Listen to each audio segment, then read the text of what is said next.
On a tous déjà rêvé de vivre un coup de foudre, de tomber fou amoureux au premier regard. Ce genre de choses, c'est digne d'un conte de fées. Sauf quand l'autre personne, elle, vous voit comme un total inconnu.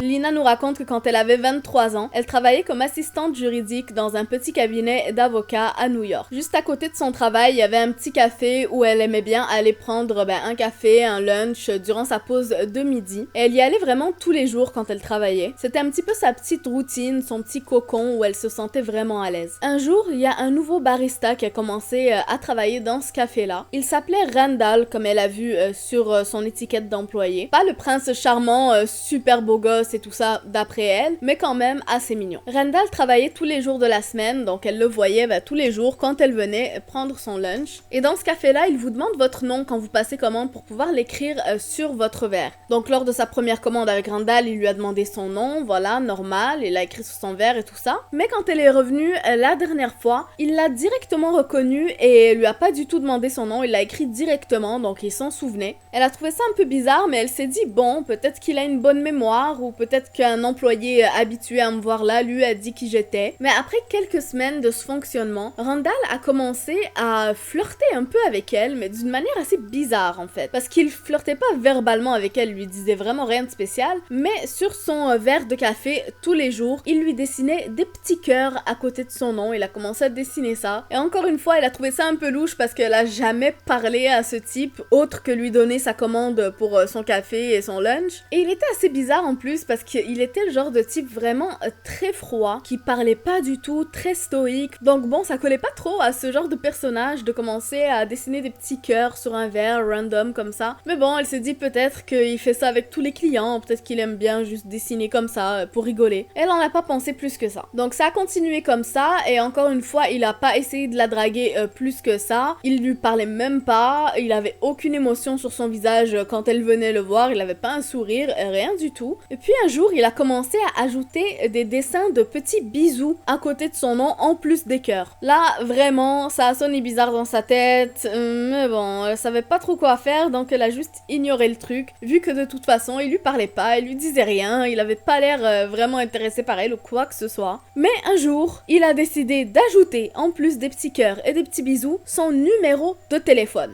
Et pas juste son numéro de téléphone, il a aussi ajouté un petit smiley qui fait un clin d'œil, avec une petite bulle de dialogue qui dit « appelle-moi ». Donc bon, ce jour-là, elle a compris son intention, elle est retournée tout de suite au comptoir pour lui parler. Elle lui a dit genre très poliment que elle était pas intéressée et que c'était pas le moment pour elle de se mettre dans une relation, voilà, qu'elle voulait pas ça pour le moment. Lui, il est resté hyper impassible, comme tout le temps, pas une seule émotion sur son visage. Il lui a simplement dit « ok » et il a continué son travail comme si de rien n'était. Elle s'est sentie vraiment awkward. Elle a commencé à penser que peut-être elle devrait commencer à prendre son café ailleurs, mais elle aimait bien cet endroit, elle était habituée et c'était juste à côté de son boulot. Donc bon, elle s'est dit que Randall, c'est pas tellement un big deal, il va l'oublier rapidement, quoi, il s'est rien passé. Et voilà, donc elle a continué à retourner à ce café et Randall lui a jamais rien dit, il a continué à être très impassible, très poli, très professionnel avec elle et les dessins de petits cœurs et tout ça sur le café se sont arrêtés. Donc elle a pensé que tout est revenu à la normale. Quelques semaines plus tard, elle a accepté de déjeuner avec un collègue à elle qui était intéressé par elle et qui avait envie, voilà, de faire une petite date. Donc elle s'est dit que tout était cool et ils sont allés à son café habituel parce qu'elle aime bien aller là-bas tout simplement. Et elle, à ce moment-là, elle pensait plus du tout à Randall, ça faisait plusieurs semaines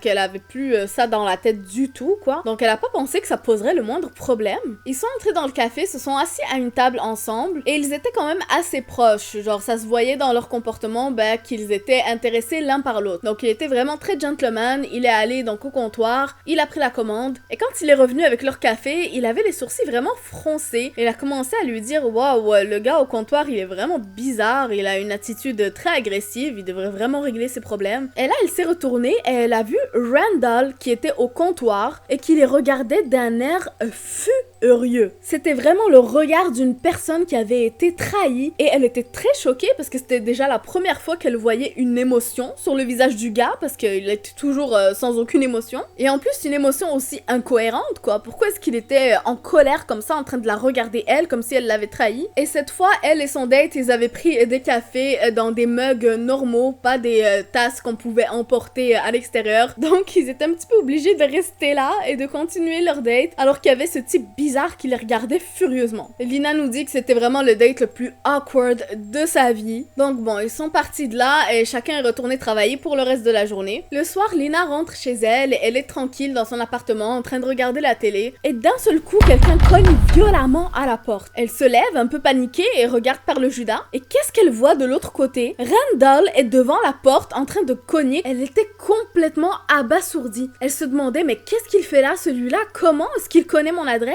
Et elle a commencé à hurler à travers la porte. Je sais que tu es là, Lina, et je sais qu'il est là avec toi lui aussi. Ouvrez-moi, je sais que vous êtes là. Et elle était complètement terrifiée et confuse aussi parce qu'elle avait aucune idée de ce dont il était en train de parler. Il a commencé à essayer d'ouvrir la porte de force et heureusement, elle avait pensé à verrouiller la porte cette journée-là. Lui, il a commencé à se jeter de toutes ses forces contre la porte. L'instinct de survie a pris le dessus. Elle est allée dans sa cuisine, elle a pris un grand couteau et elle a couru s'enfermer dans la salle de bain de l'autre côté de son appartement. Elle a appelé la police immédiatement et il continuait d'essayer de défoncer sa porte. Randall a réussi à défoncer la porte et a commencé à entrer dans l'appartement. Elle entendait ses pas, elle, depuis la salle de bain. Son cœur battait tellement fort qu'elle avait peur qu'il sorte de sa poitrine. Elle était tellement effrayée. Heureusement, la police est arrivée à ce moment-là. Elle a commencé à les entendre dans l'appartement qui lui disent « Arrête de bouger, mets-toi au sol, etc. » Mais un truc qu'elle a entendu l'a vraiment choquée. Ils lui ont dit « Lâche ton arme ». Et là, ça l'a vraiment frappée que Randall était venu chez elle avec une arme à feu. Et on sait tous ce que ça veut dire s'il est venu avec ce genre de choses, c'est qu'il avait des intentions vraiment terribles. Non seulement Randall était rentré chez elle, mais juste avant qu'il vienne lui faire une visite, il était passé à la maison de son collègue de travail avec qui elle avait eu une date cette journée-là. Il avait pété la fenêtre et était rentré par effraction et il a retourné l'endroit sans dessus-dessous. Il a rien pris cependant et ils ont compris qu'il était allé là-bas non pas pour voler quelque chose mais bien pour s'occuper de ce mec-là avec qui elle était sortie. Heureusement, le mec était pas là, il était sorti avec des amis, donc il a vraiment échappé au pire. Et Randall, par la suite, il s'est dit, mon Dieu, puisque le mec est pas là, il est sûrement avec elle, et il a décidé d'aller directement chez elle. Randall stalkait Lina depuis plusieurs semaines, et elle, vu qu'elle vit une vie tellement avec une routine où elle fait tout le temps la même chose, à la minute près, au millimètre près, elle était tellement prévisible en fait qu'il avait eu qu'à la suivre une seule fois, et il a vu exactement ce qu'elle faisait. Il a commencé à l'observer quand elle était chez elle, par la fenêtre, et il a même avoué que quand il la regardait par la fenêtre toutes les nuits, il pensait peut-être rentrer dans l'appartement et la surprendre pour lui dire voilà, je suis là, je t'aime, et lui avouer ses sentiments. Mais après, il s'est dit que c'est peut-être un petit peu creepy comme comportement, sans blague. En tout cas, après cet incident, Randall a écopé de 5 ans de prison. Le juge a dit qu'il pouvait pas le condamner à plus que ça parce qu'il y avait aucune preuve qu'il avait vraiment l'intention de tuer quelqu'un, même si je trouve ça étrange parce que quand même, il est venu avec une arme, il a stalké la fille pendant plusieurs semaines, puis il est rentré par effraction. Pour Lina, c'est pas assez long et elle dort toutes les nuits en cauchemardant, en se demandant ce qui se serait passé si ce soir-là, la police n'était pas arrivée à temps. Dites-moi ce que vous en pensez, vous, dans les commentaires. N'hésitez pas à liker si vous avez aimé cette histoire et je vous dis à très bientôt pour d'autres histoires tout aussi flippantes.